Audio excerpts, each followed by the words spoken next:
الحكاية بتبدأ في جنينة كبيرة فيها عيال كتير بيلعبوا مع بعض ومبسوطين، وفجأة بنت اسمها لينا بتجمعهم كلهم وبتبدأ تحكي لهم حكاية تشد. بتقول إن في عالم اخترع أجهزة متطورة جدا شكلها زي اللعب العادية، بس هي في الحقيقة حاجة تانية خالص ومهمة جدا. العالم ده بعت الأجهزة دي للماضي في مهمة سرية علشان ينقذ العالم.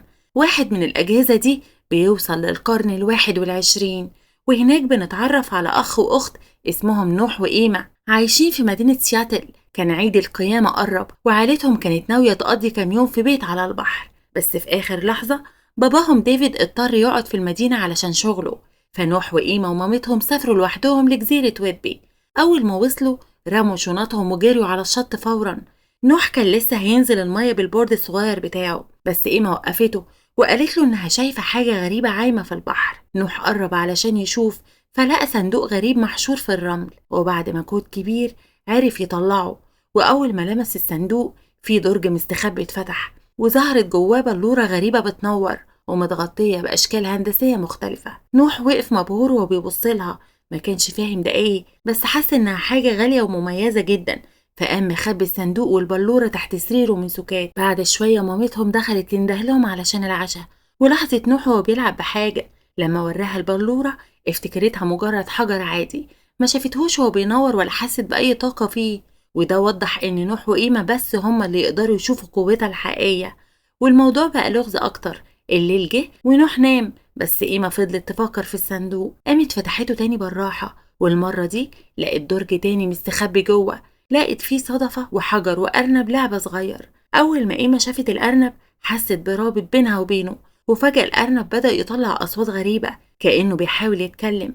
والمفاجأة إن قيمة كانت فاهماه فعلا. الأرنب عرف نفسه وقال إن اسمه ممزي، وإنه مبعوث علشان يساعد البشر. في الوقت ده نوح صحي وشاف قيمة بتلعب بالصندوق. قال لها رجعي كل حاجة مكانها، بس هي رفضت. وفي وسط الكلام الحجر وقع على الأرض واتكسر حتت كتير.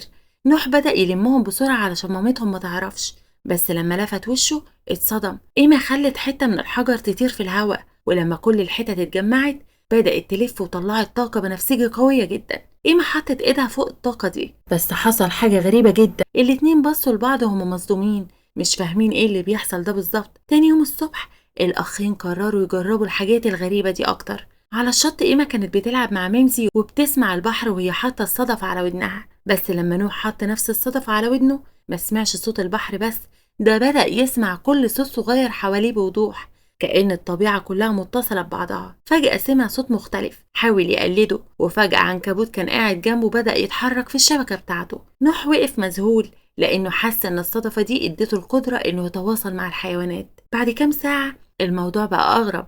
نوح كان بيبص في البلورة بتركيز، وفجأة الأشكال الهندسية اللي جواها بدأت تتحرك، وفجأة اتكون حواليه زي مجال طاقة. في اللحظة دي كان في علبة كنز فاضية مرمية جنبه اتسحبت جوه الطاقة دي، وفي اللحظة اللي بعدها نفس الكنز ظهرت على الترابيزة قدام قيمة اتصدمت وسألته ده حصل ازاي. نوح حاول يفهم وقال انه يمكن ده نوع من البوابات اللي بتنقل الحاجات من مكان لمكان. بس المفاجأة الأكبر لسه جاية. أول ما نوح لمس الكنز بدأت تتملي لوحدها، والبيبس بدأ ينزل منها كأنها لسه جديدة. لما شافوه كده الاتنين اتصدموا تماما. وبعدين قيمة قالت إن ميمزي يقدر يعمل حاجات أجمد، هو كمان يقدر يتوقع المستقبل. وفي اللحظة دي ميمزي قال لقيمة إن باباهم قرب يوصل، وبعد ثواني مامتهم دخلت وقالت لهم إن ديفيد هيكون هنا كمان كام دقيقة بس. لما باباهم وصل فعلا قيمة اتأكدت تماما إن ميمزي ده عنده قدرات خاصة. العيلة اتجمعت تاني وكله كان باين إنه عادي، بس العيال كانوا عارفين إنهم لقوا حاجة مش من العالم ده. تاني يوم الصبح ديفيد حاول يقضي وقت مع ابنه نوح وعزموا يلعبوا جولف، بس نوح ما كانش مهتم خالص. هو عمره ما كان شاطر في الرياضة، وكان بيفضل يقعد في البيت يلعب فيديو جيمز. بس ديفيد أقنعه وراحوا ملعب الجولف. هناك ديفيد بدأ يعلمه إزاي يمسك المضرب وإزاي يقف وإزاي يضرب الكورة. وأول ما نوح جه يضرب الكورة نفس طاقة البلورة ظهرت قدامه فجأة كأنها بتوجهه. ضرب الكورة وبدل ما تطير عادي دخلت في بوابة غريبة، وفي ثواني وصلت لأبعد حتة في الملعب. ديفيد وقف مبهور وافتكر إن ابنه عنده موهبة مستخبية، بس نوح كان عارف إن دي مش شطارته، دي قوة البلورة. وبعد شوية نوح راح المدرسة مع صاحبه هاري، في حصة العلوم الأستاذ لاري كان بيشرح إزاي التلوث بيأثر على الدي إن إيه بتاع الكائنات الحية، وعلشان يوريهم ده وراهم تعبان براسين، ودي نتيجة إن البشر بيأذوا البيئة. قبل ما الحصة تخلص الأستاذ لاري وزع ورق الامتحان النهائي وفكرهم بقد إيه مهم نحافظ على الطبيعة. لما نوح بص في ورقته ما كانش مبسوط بدرجته خالص لأنه طول عمره ضعيف في العلوم، ساب الورقة ومشي. بس لما لاري بدأ يلم الورق لاحظ حاجة غريبة في ظهر ورقة نوح، رسمة معقدة جدا وفيها تفاصيل كتير. استغرب ونده لنوح وسأله دي ايه، بس نوح قال له انه ما يعرفش، ده كان بيرسمها كده من غير اي تفكير. لاري استغرب جدا، بعدين ورى الرسمة لصاحبته ناومي. اول ما ناومي شافتها اتصدمت لانها عرفت الرمز ده. قالت له ان ده رمز قديم جدا بيعبر عن الرابط بين الطبيعة والكون كله. ما كانتش فاهمة ازاي طفل صغير يقدر يرسم حاجة زي دي بالتفصيل، والموضوع بقى أغرب لما لاري قال إنه شاف نفس الشكل ده في أحلامه. الناحية التانية في البيت نوح ورى باباه حاجة على الكمبيوتر، هو عارف يقلد موجات الصوت اللي اتعلمها من الصدفة. ديفيد انبهر جدا، ودلوقتي ثقة نوح في نفسه زادت وقرر يعمل تجربة في معرض العلوم بالمدرسة. في معرض العلوم نوح استخدم موجات الصوت علشان يخلي العناكب تبني شبكة بين نقطتين. كل اللي كانوا موجودين انبهروا، وخصوصا الأستاذ لاري اللي كان شايف إن نوح عمره ما كان مميز قبل كده، بس النهاردة عمل حاجة خيالية. بس في نفس الوقت كان في حاجة بتخوف بتحصل في البيت. إيمي كانت مع المربية بتاعتها وقررت توريها خدعة سحرية.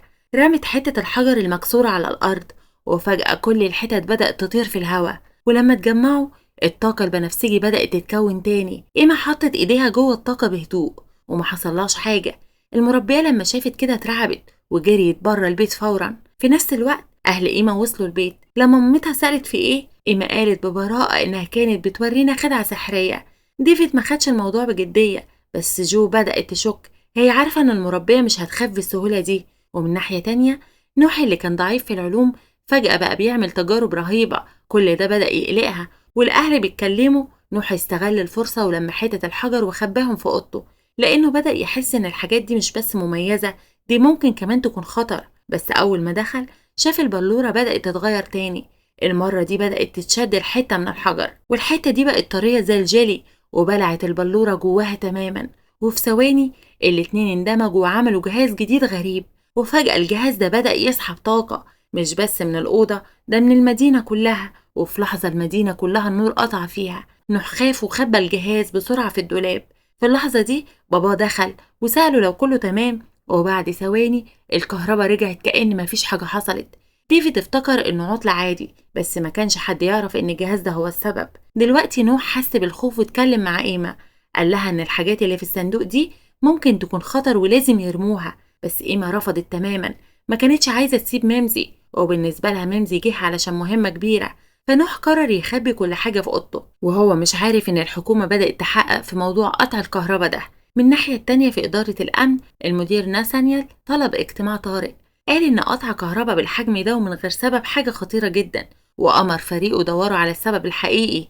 ليلتها الأخين ناموا في أوضتهم، بس نوح شاف حلم غريب، لقى نفسه طاير فوق الأرض في السماء، وقدامه كان فيه هيكل ضخم بيتبني زي كوبري كريستال عملاق بيتبني في الفضاء. وأول ما قرب يخلص نوح صحي فجأة وهو خايف. تاني يوم حكى لإيما عن الحلم ده، والمفاجأة إن إيما حلمت بنفس الحلم تماما.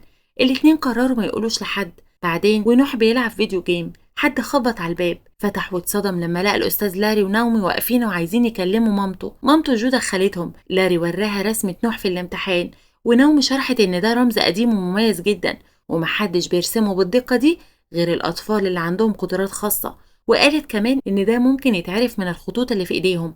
نوح سمع كده ووراهم إيده بسرعة، بس ناومي ما شافتش حاجة غريبة. بعدين إيما قربت وورتهم إيدها، وأول ما ناومي شافتها ذهلت، قالت إنها حاسة بطاقة نقية وقوية جدا جوه إيما. بس جو اعتبرت كل ده كلام فاضي وقالت إن وراها حاجات أهم. وهما ماشيين إيما قالت إن ميمزي هو اللي علمها ترسم من كتاب الجبال السبعة. لاري وناومي بصوا لبعض بصدمة لأن إيما قالت اسم الكتاب صح، مع إن محدش جاب سيرته قدامها قبل كده. وتاني يوم الصبح حصلت حاجة أغرب وقت الفطار. نوح نزل من غير النضارة وقال إنه مش محتاجها تاني لأنه بقى شايف كل حاجة بوضوح. ديفيد استغرب بس ما عملش رد فعل كبير. بعدين قال لإيما ما تخليش ميمزي على الترابيزة، بس إيما قالت إن ميمزي تعبان ومحتاج مساعدة. ديفيد اتضايق شوية وطلب منها تديله السكر، وهنا حصلت حاجة صدمت الكل.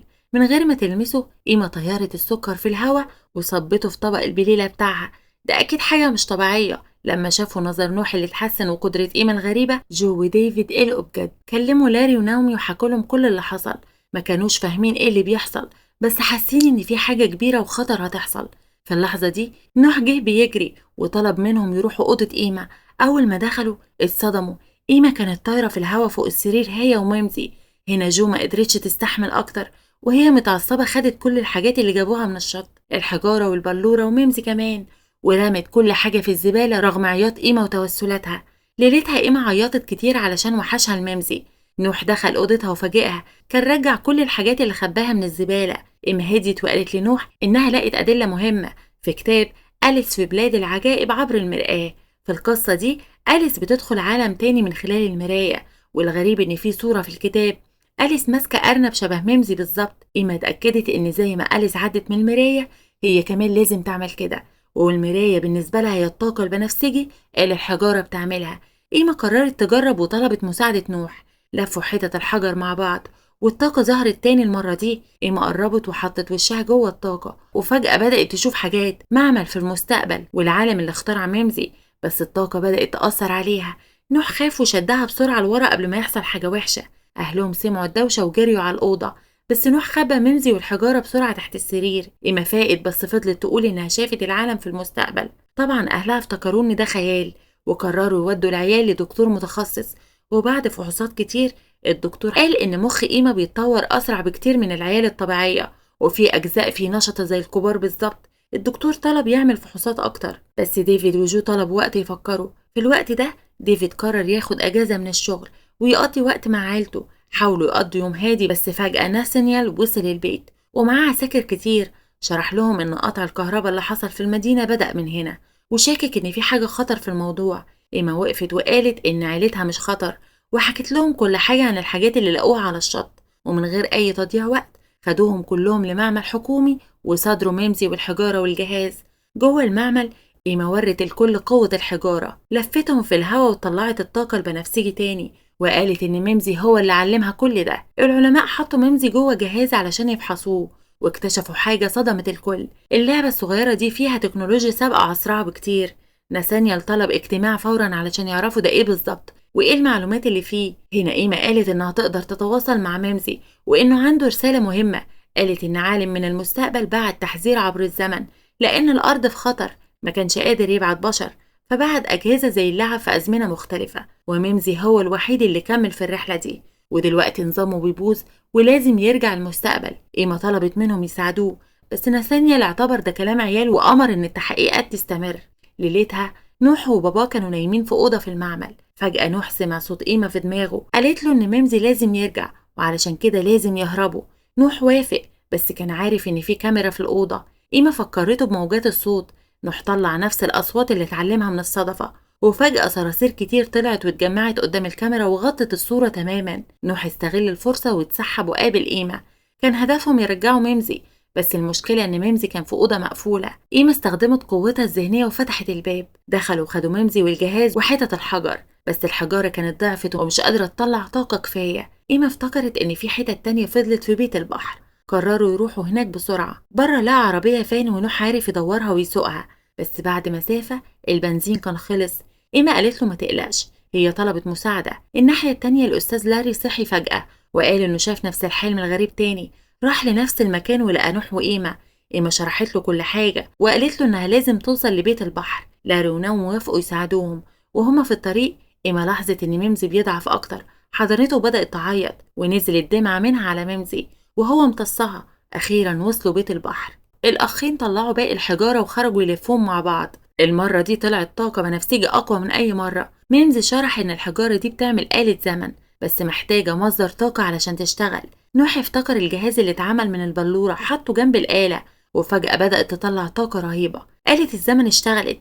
إيما حطت ميمزي جوه الطاقة، بس فجأة إيدها بدأت تتسحب هي كمان جوه البوابة.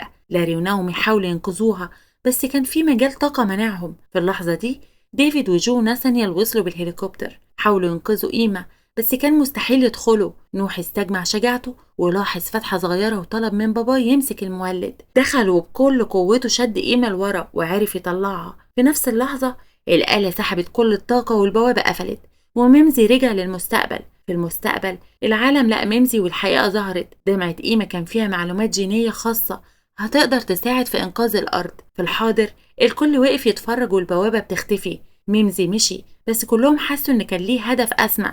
ناسينيال قفل القضية وساب العيلة تمشي، وبعد فترة كل حاجة رجعت لطبيعتها. نوح وقيمة رجعوا المدرسة.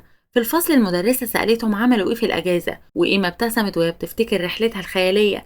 ما كانتش عارفة إن بشجاعتها دي هي اللي أنقذت مستقبل البشرية. وبكده الفيلم بيخلص. يا ريت لو عجبكم ما تنسوش تحطوا اللايك وتشتركوا في القناة علشان تشوفوا قصص تانية جامدة زي دي كتير.